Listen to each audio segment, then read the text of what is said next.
A volume V of air saturated with water vapour exert A pressure P। V volume है और उसमें air है और water vapour है, ठीक है।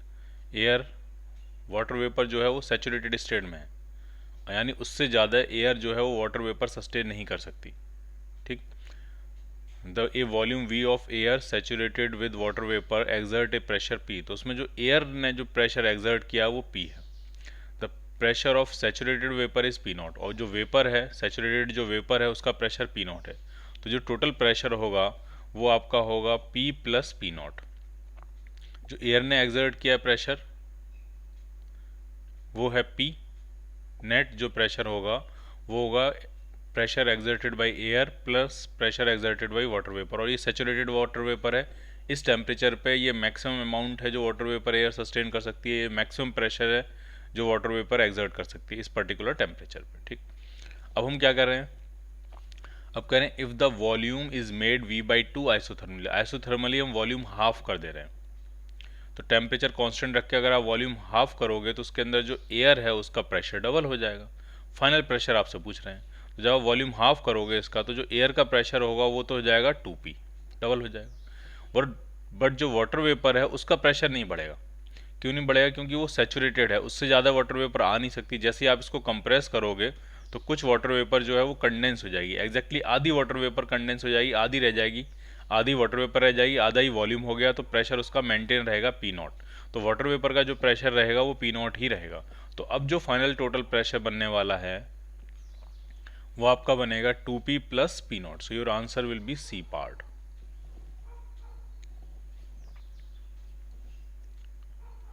During an experiment an ideal gas is found to obey an additional law. कोई एक लॉ दिया है, आइडियल गैस फॉलो कर रही है, PV इक्वल टू NRT तो रहेगा ही रहेगा, उसके साथ एक और लॉ है वो है V square P is equal to constant,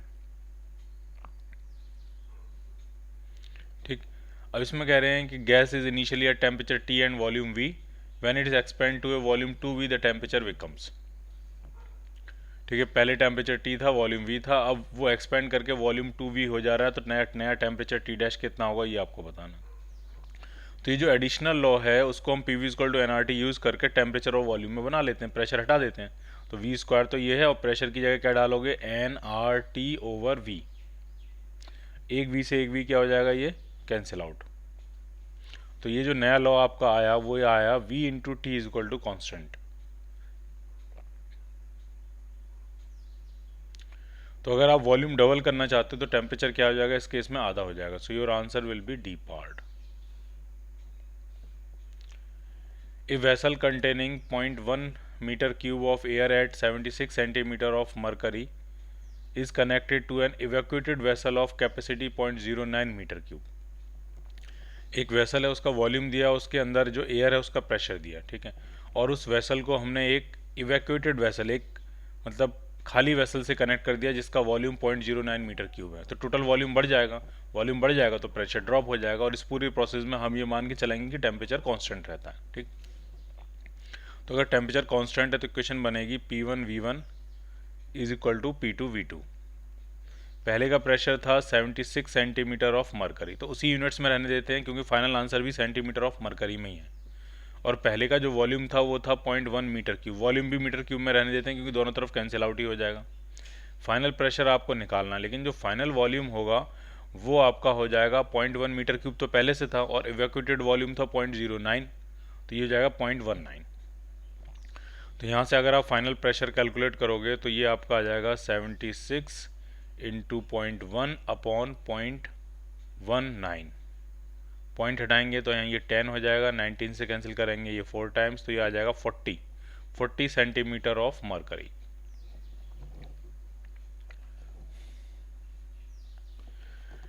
to gases A and B having the same temperature T, same pressure P and same volume V are mix. दो गैसेज हैं, same temperature, same pressure, same volume है, ठीक, उनको mix कर दिया जा रहा है, तो उनके नंबर ऑफ मोल भी सेम होंगे। और जब आप मिक्स करोगे तो अब नंबर ऑफ मोल्स डबल हो जाएंगे। If the mixture is at the same temperature and occupies A volume V, temperature final mixture का टेम्परेचर भी सेम है तो आइसोथर्मल मिक्सिंग है, और वॉल्यूम V उसने ऑक्यूपाई किया, लेकिन अब वॉल्यूम V में डबल मोल्स हैं तो प्रेशर डबल हो चुका होगा, ठीक है। सेटल कर लेते हैं, जैसे पहले केस में क्या थी, इक्वेशन बनेगी PV is equal to n number of moles थे nRT।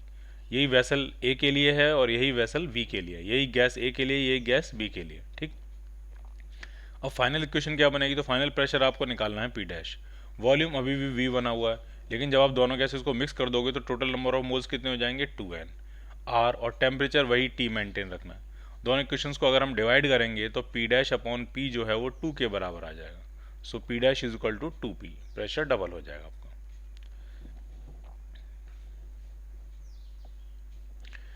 If n is Avogadro's number, then number of molecules in 6 gram of hydrogen at NTP is, ठीक है। 6 ग्राम हाइड्रोजन में NTP पे नंबर ऑफ मॉलिक्यूल्स आपसे पूछ रहे हैं, तो बहुत ही सिंपल है। 6 ग्राम हाइड्रोजन NTP से कोई लेना देना नहीं है इसमें। 6 ग्राम हाइड्रोजन का मतलब 3 मोल, और 1 मोल में एवोगाड्रो नंबर के बराबर होते हैं, तो 3 मोल में कितना हो जाएगा, 3n। 3n number of molecules होंगे उसके अंदर।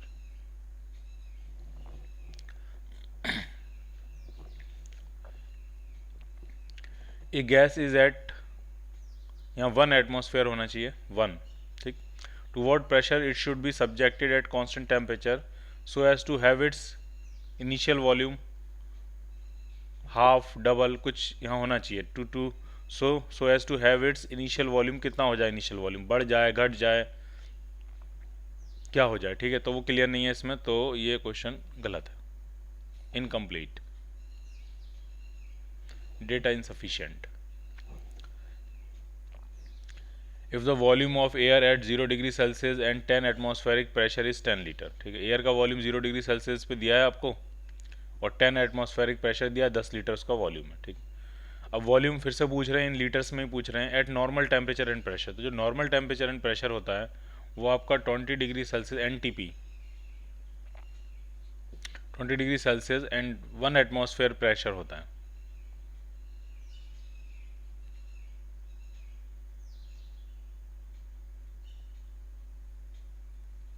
अप्रोक्सीमेट, ठीक है। तो बना लेते हैं PV इक्वल टू nRT। पहले प्रेशर कितना था, एटमॉस्फेरिक प्रेशर में रखते हैं, वॉल्यूम कितना था 10 लीटर, वॉल्यूम लीटर्स में रखते हैं, is equal to number of moles मान लिए n है, R और टेम्परेचर कितना 0 मतलब हो गया 273, ठीक है। फाइनल प्रेशर आपको निकालना है, नहीं फाइनल प्रेशर 1 एटमॉस्फेयर है, वॉल्यूम निकालना है आपको, वॉल्यूम आपको निकालना है। नंबर ऑफ मोल्स वही हैं, R N R और 20 का मतलब हो जाएगा 293। तो जब आप डिवाइड करोगे तो ये आपका आएगा V अपॉन 100 जो होगा वो आपका बनेगा 293 अपॉन 273। तो डिवाइड करके ये 1 पॉइंट समथिंग ही रहेगा, और 100 से मल्टीप्लाई करेंगे तो ये 100 के आसपास कुछ ही रहेगा। तो उसमें जो क्लोजेस्ट आंसर है वो क्या है आपका, C part.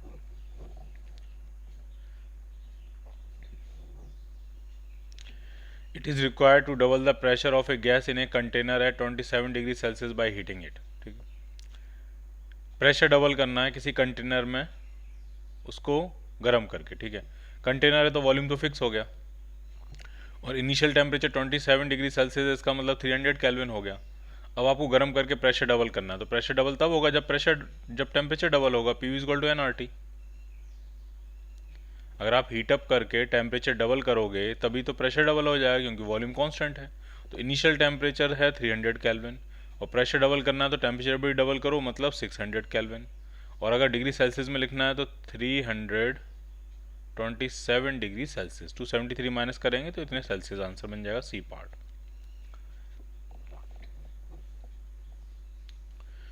A sample of perfect gas occupies a volume B at a pressure P and absolute होना चाहिए यहाँ पे टेम्परेचर T, ठीक है। वॉल्यूम V है, प्रेशर P है, टेम्परेचर T है। The mass of each molecule is m, her molecule का मास आपको m दिया है।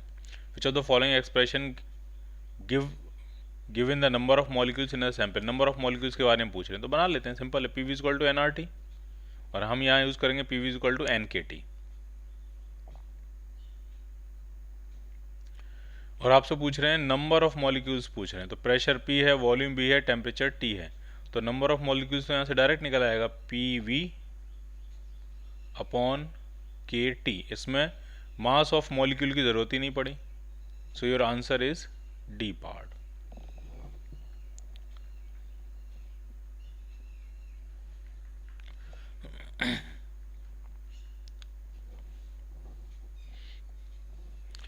In order to increase the volume of a gas to 3 times at constant pressure at 40 degree Celsius, volume हमें 3 गुना बढ़ाना है pressure constant रख के। तो ठीक है, फिर से समझ लो, P V equal to N R T, pressure constant रख के वॉल्यूम 3 गुना बढ़ाना है, तो डेफिनेट सी बात है टेम्परेचर भी 3 गुना बढ़ेगा, तभी वॉल्यूम 3 गुना बढ़ेगा। ठीक, तो इनिशियल टेम्परेचर है 40 डिग्री सेल्सियस, यानी इनिशियल टेम्परेचर जो है वो है 40 plus 273,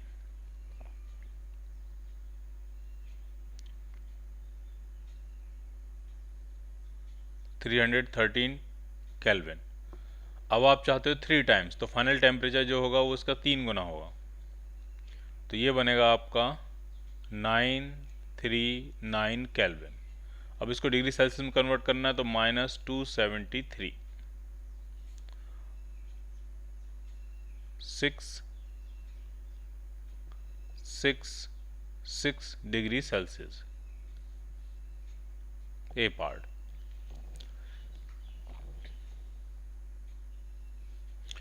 At a constant pressure of the which of the following graphs that one which represent the variation of density of an ideal gas with absolute temperature T, density और temperature के बीच में पूछ रहे हैं आइडियल गैस के लिए constant pressure पे। तो P V equal to N R T, number of moles को लिख सकते हैं mass upon molar mass into R T. ऐसा इसलिए कर रहे हैं ताकि अभी डेंसिटी बन जाएगी, वॉल्यूम से अगर इसको लाके डिवाइड कर देंगे तो पी इक्वल टू आ रहा है आपका मास अपॉन वॉल्यूम, ये बन गया density, into R T upon capital M, तो ये बन गई डेंसिटी, ये है टेम्परेचर। तो प्रेशर जो आपका आ रहा है वो आ रहा है रो आर टी बाई एम। यहाँ इंपॉर्टेंट बात ये है कि प्रेशर आपका कांस्टेंट है, आर कांस्टेंट है, मोलर मास कांस्टेंट हो गई, इसका मतलब रो और टी का प्रोडक्ट भी कांस्टेंट रहेगा। तो इक्वेशन जो बन रही है कांस्टेंट प्रेशर पर वो ये बन रही है rho into T is equal to constant.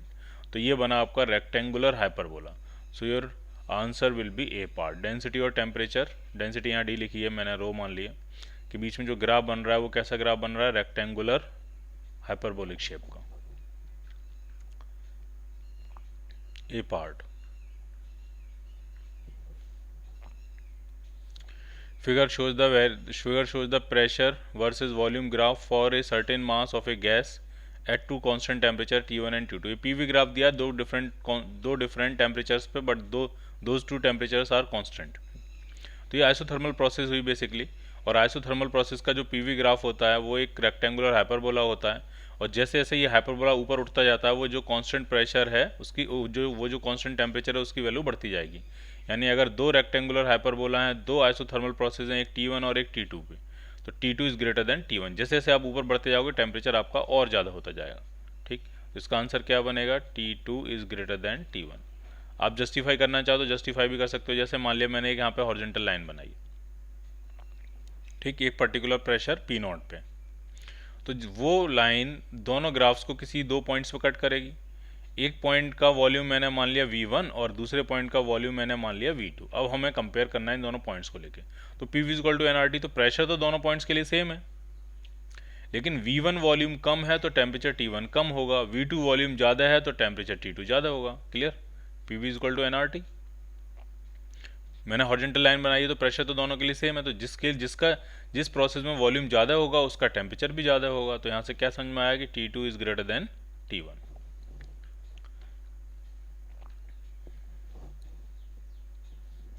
Figure shows graphs of pressure versus density, ये प्रेशर है ये डेंसिटी है, of N ideal gas at to temperatures T1 and T2। दो कांस्टेंट टेम्परेचर पे ग्राफ है, एक T1 पे है और एक T2 पे। तो जरा इक्वेशन बनाते हैं क्या बनने वाली है। P is equal to rho R T by M होता है, और प्रेशर और डेंसिटी का ग्राफ बनाना है कांस्टेंट टेम्परेचर पे। तो ये जो आर टी बाई एम है ये बन गई slope, y is equal to m x. Graph की जो आर टी बाई एम है ये क्या बन गई आपकी स्लोप। ठीक, और यहाँ से साफ पता लग रहा है जिसका टेम्परेचर ज़्यादा होगा उसकी स्लोप ज़्यादा होगी। तो जो T1 टेम्परेचर की स्लोप ज़्यादा है, इसका मतलब T1 टेम्परेचर T2 से बड़ा है, T1 is greater than T2, A part. Suppose ideal gas equation follows Vp cube is equal to constant. ठीक, एक इक्वेशन है वॉल्यूम इनटू प्रेशर के क्यूब का जो प्रोडक्ट है वो कांस्टेंट बना हुआ है, कोई आइडियल गैस ये प्रोसेस फॉलो कर रही है। ठीक, initial temperature and volume T और वी दिए हैं। अगर गैस जो है वो 27 वी तक एक्सपेंड करना चाह रही है तो उसका टेम्परेचर कितना हो ये पूछ रहे हैं। तो इसमें भी वही करना है आपको, इसमें जो प्रेशर और वॉल्यूम को हमें क्या करना है, टेम्परेचर और वॉल्यूम में कन्वर्ट कर लेना है। ठीक, जरा कन्वर्ट करते हैं। प्रेशर की जगह क्या डालेंगे, N R T over V का cube is equal to constant. तो यहाँ से आया T cube upon V square is equal to constant. ठीक, यानी T cube is proportional to V square. तो पहले का टेम्परेचर था टी, वॉल्यूम था वी, फिर वॉल्यूम हो गया 27 वी, तो नया टेम्परेचर कितना होगा वो बताना। तो नया टेम्परेचर मैंने कहा टी डैश है, टी अपॉन टी डैश का cube is equal to original volume था वी और नया वॉल्यूम है 27 वी का स्क्वायर। वी से वी कैंसिल आउट। ठीक, तो टी अपॉन टी डैश अगर हम निकालेंगे तो ये आ जाएगा 1/27 के स्क्वायर का क्यूब रूट। तो पहले चढ़ाते हैं इस पर क्यूब रूट और फिर करेंगे इसका स्क्वायर, ईजी है। क्यूब रूट करेंगे तो 1/3 हो जाएगा और उसका स्क्वायर करेंगे तो ये 1/9 हो जाएगा। तो जो फाइनल टेम्परेचर टी डैश जो आ रहा है वो आपका आ रहा है 90 B part. Two spherical vessels of equal volume are connected by a narrow tube। दो स्फेरिकल वेसल हैं इक्वल वॉल्यूम के, नैरो ट्यूब से कनेक्ट कर रहे हैं, बना लेते हैं। ठीक है, मान लिया एक वेसल ये है इक्वल वॉल्यूम के और एक वेसल ये है और इनको एक नैरो ट्यूब से हमने कनेक्ट करना है। ये हमने एक नैरो ट्यूब से कनेक्ट कर दिया।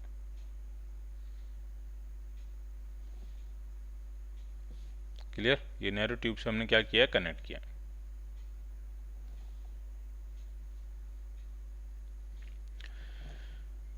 The apparatus contains an ideal gas at 1 atmosphere and 300 Kelvin। ठीक है, इसमें जो इनिशियल टेम्परेचर है दोनों का वो 300 केल्विन है, इसका भी 300 केल्विन है, इसका भी 300 केल्विन है, और जो प्रेशर है वो 1 एटमॉस्फेयर है, 1 एटमॉस्फेरिक प्रेशर है। अब क्या कह रहे हैं, now if one vessel is immersed in a bath of constant temperature 300 kelvin and the other in a bath of constant temperature now the one vessel is immersed in a bath of constant temperature 600 Kelvin and the other in the bath of constant temperature 300 Kelvin। एक को 600 kelvin में और एक को 300 kelvin में immerse करके रखा हुआ है। अब नया कॉमन प्रेशर आपसे पूछ रहे हैं। इसका टेम्परेचर बढ़ के हो गया बेसिकली 600 केल्विन और इसका टेम्परेचर अभी भी कितना बना हुआ है, मेंटेन्ड है 300 केल्विन। तो जो नया कॉमन प्रेशर होगा पी, ये फाइंड करना है। ठीक, तो पहले इनिशियल स्टेट में चलते हैं। मान लिया इनिशियल स्टेट में इसके अंदर नंबर ऑफ मोल्स एन थे, तो इसके अंदर भी नंबर ऑफ मोल्स एन होंगे। प्रेशर सेम है, वॉल्यूम सेम है, टेम्परेचर सेम है, तो नंबर ऑफ मोल्स भी क्या होंगे, सेम। तो टोटल नंबर ऑफ मोल्स कितने हो गए, 2n। इक्वेशन चाहे तो बना सकते हैं। प्रेशर था 1 एटमॉस्फेयर, जो यूनिट्स हैं उसी में डालते हैं क्योंकि हमें तो डिवाइड ही करना होगा। पी वी, वॉल्यूम मान लिया वी था, वॉल्यूम इसका वी था, इसका भी वॉल्यूम वी है, equal to N number of moles थे इनटू आर और टेम्परेचर था 300 केल्विन। ये पहली इक्वेशन बन गई। ठीक, अब क्या हुआ, जैसे ही आप इसको गर्म करोगे तो इसके कुछ गैस के मॉलिक्यूल इधर शिफ्ट हो जाएंगे। तो इसमें अब जो नंबर ऑफ मॉलिक्यूल्स हैं वो मान लिया मैंने कहा एन डैश है, तो इसमें कितने हो गए होंगे टोटल, तो वो होंगे 2n माइनस एन डैश। अब अगर हम इक्वेशन लिखें तो पहले वेसल की इक्वेशन लिखें तो प्रेशर, कॉमन प्रेशर पी हमें फाइंड करना है, वॉल्यूम वही है आपका V, is equal to number of moles कितने वहाँ पे एन डैश आर और टेम्परेचर है 600। ये पहले स्फेरिकल वेसल की इक्वेशन है। दूसरे स्फेरिकल वेसल की इक्वेशन लिखें, इसकी इक्वेशन अगर लिखें तो प्रेशर, कॉमन प्रेशर मैंने माना है पी, वॉल्यूम वी है, नंबर ऑफ मोल्स इसमें कितने हैं तो वो हैं 2n minus N dash R और टेम्परेचर इसका कितना है 300। अब हमको क्या करना है, हमको ये कॉमन प्रेशर पी निकालना है। ठीक, तो ऐसा करते हैं, यहाँ से एन डैश की वैल्यू निकालते हैं। ठीक है, यहाँ से एन डैश की वैल्यू निकालते हैं और यहाँ पुट कर देते हैं। एन डैश की वैल्यू निकाल के यहाँ पुट कर देते हैं। एन की वैल्यू चाहिए होगी तो वो हम यहाँ से निकाल सकते हैं, तो ऐसा ही कर लेते हैं। एन की वैल्यू यहाँ से और एन डैश की वैल्यू यहाँ से और इसमें पुट कर देते हैं। तो P V is equal to 2n, N कितना है तो एन है v अपॉन 300r और 2 भी है 2n, माइनस एन डैश कितना है तो एन डैश जो है वो है आपका P V upon 600r into 300R। कुछ चीज़ें कैंसिल आउट हो जाएंगी, वॉल्यूम से वॉल्यूम चला जाएगा। 300R से कैंसिल करते हैं तो ये जाएगा 1 टाइम और ये जाएगा 2 टाइम्स। तो P इज इक्वल टू आपका आया, ये वाला 2 कहाँ से आया, ये वाला 2 नहीं होगा यहाँ, ठीक है। ये वाला 2 था जो मैंने यहाँ मल्टीप्लाई कर रखा, तो ये वाला 2 यहाँ नहीं होगा, ठीक। तो ये आया 2 माइनस P/2।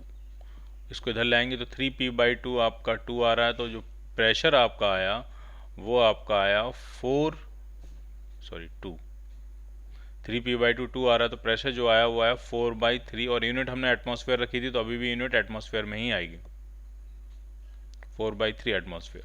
इसके जो आंसर्स होंगे उसमें एक आंसर आपको 4/3 एटमॉस्फेयर भी मिलेगा, वो होगा फाइनल कॉमन प्रेशर।